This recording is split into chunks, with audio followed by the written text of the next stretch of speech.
Hello, we are Daniela and Pau, and in this lab practice of the nervous system, we conducted two different phases. Firstly, with my partner, who was the patient, I checked with a reflex hammer 5 different areas of his body to examine his reflexes.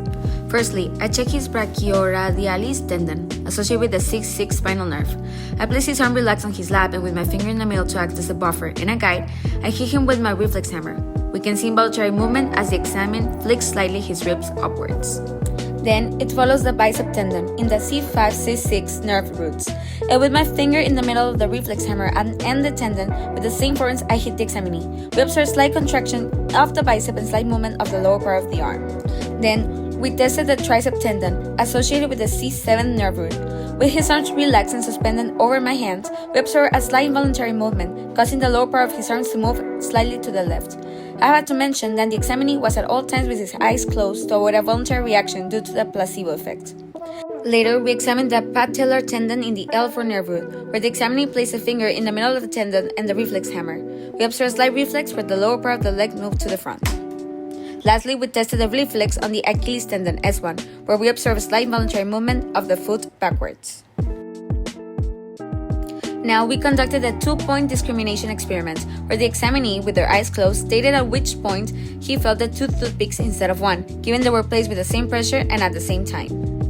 First, we tested the C8 and T1 in the medial palm of the hand, where the examinee detected both toothpicks at 8 millimeters. We measured the distance by marking with a marker the location of the toothpicks when they were both detected, and measuring with a ruler.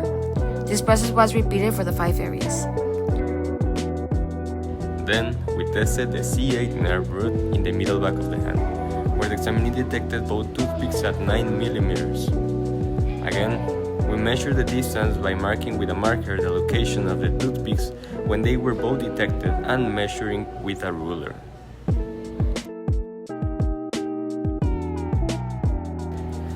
Later, we tested the T1 nerve root in the medial forearm, where the examinee detected both toothpicks at 8 millimeters.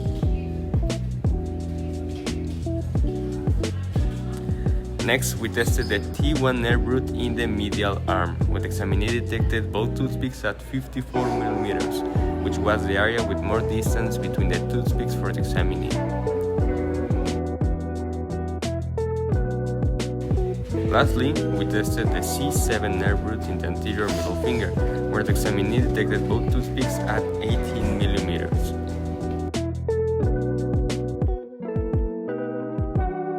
Again, as with all the areas, we marked the final spots of the toothpicks where they were detected by the examinee and measured the distance between them.